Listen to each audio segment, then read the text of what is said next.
Rama edhe Kurti nuk janë ashtë mira, dhe a mendoni që Rama o bombull shiri për me u prish Albin Kurti me Vjosa Osmani?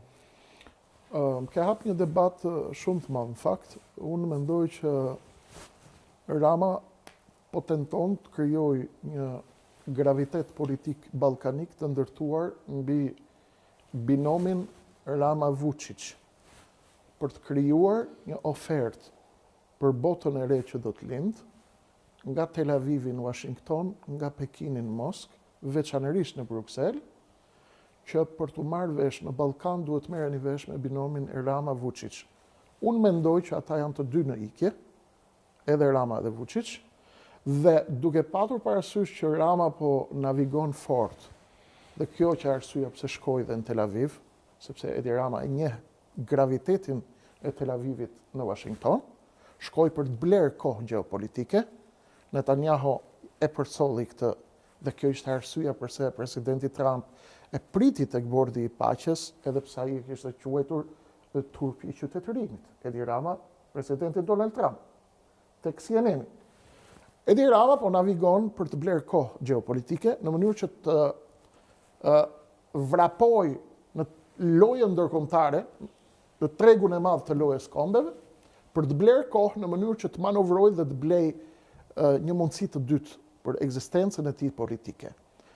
Erdhi, e mori e rrëmbeu kauzën e Thatchit, Thatchin të cilin ai e kishte bindur të votojë gjykatën speciale, e rrëmbeu kartën e Thatchit sepse ai po beson fuqimisht që Donald Trump mund të ketë në planet e tij një rikthim të Hashim Thatchit për të krijuar balancë me fuqinë dhe peshën e fortë Albin Kurtit në Tiranë, dhe u ngjit tek barka e Thatchit, jo për të shpëtuar Thatchin, por për të shpëtuar veten nëpërmjet Thatchit.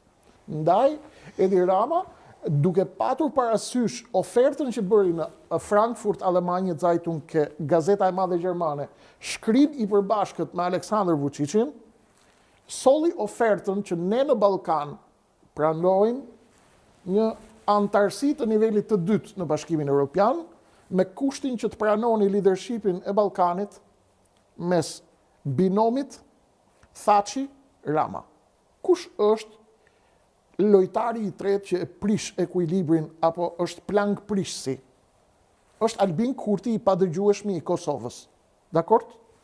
Edi Rama ndërtoi skemën dhe mendoi që një aleancë e tij me Thatchin, me Ali Ahmetin dhe me Vjosa Osmanin mund të shkaktojë një trinom i cili e rrethon Albin Kurtin dhe e rikthen Ramën në pikën kulmore të gravitetit gjeopolitik në Ballkan për të marrë ofertën nga bota e re, nga Washingtoni dhe nga Bruxelli, si lojtarët më dobishëm, dhe kjo nuk realizohej pa e godit Kurtin me një lojtar simpatik si Vjosa Osmani, e cila për mendimin tim ka bërë një gabim gjykuar që ra pre e kësaj loje. Kur prej tek takimi me Gjuriçin? Unë nuk mendoj që kjo fillon dhe lidhet me takimet caktuara. Unë mendoj që tash mundësin me folën unë gjërat që nuk janë fahime, nuk do ta mbaroj vetëm një fjali? False. Vjosa u tregua e pavëmendshme sepse Vjosa nuk e njeh natyrën dinake të Edi Ramës, do ta përdor dhe do ta hedh. Edi. Sepse Edi nuk ka miq.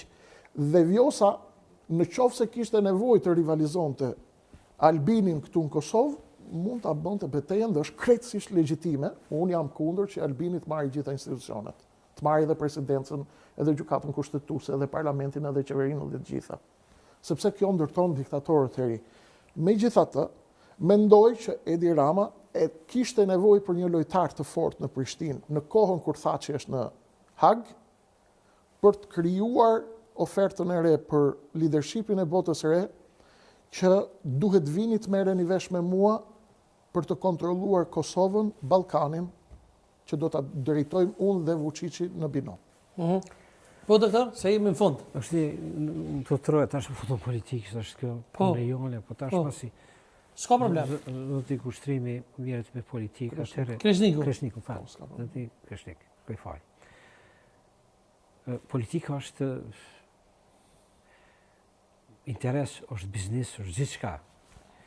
Dhe fatkeqësisht të troje të hapësina shqiptare gjithkund janë një farë edukimi në kujtesin tonë të keqe protoplazmatike të udhëheqjes politike gjithmonë ka një farë rrugë, gjithmonë kanë dëshirë të jenë autokrat, të jenë vetëm, të jenë kryesorë të tjerë.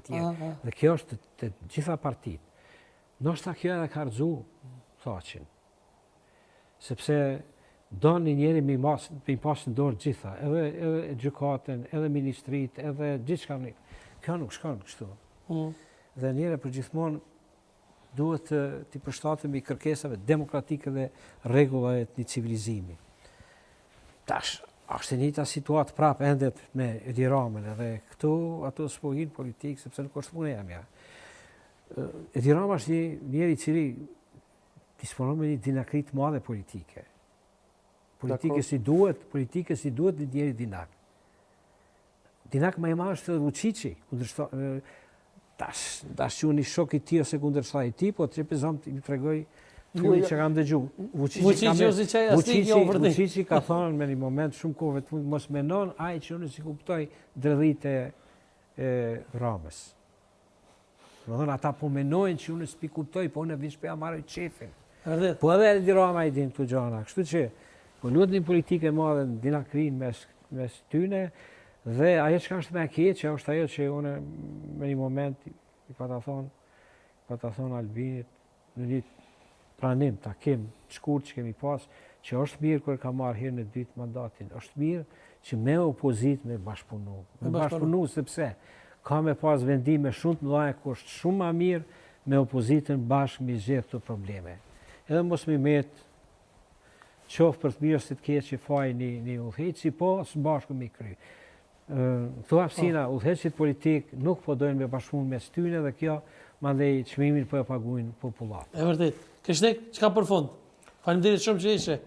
Ishte kënaqësi. Faleminderit që më dhe edhe mundësinë të komunikoj me doktorin. Faleminderit Krishnik. Përndryshe për gjithë ju, më fal Krishnik, për gjithë ju që doni me ndjek intervistat e Krishnik Osmanit, e keni shumë lehtë, e gjeni tek kanali i tij në YouTube.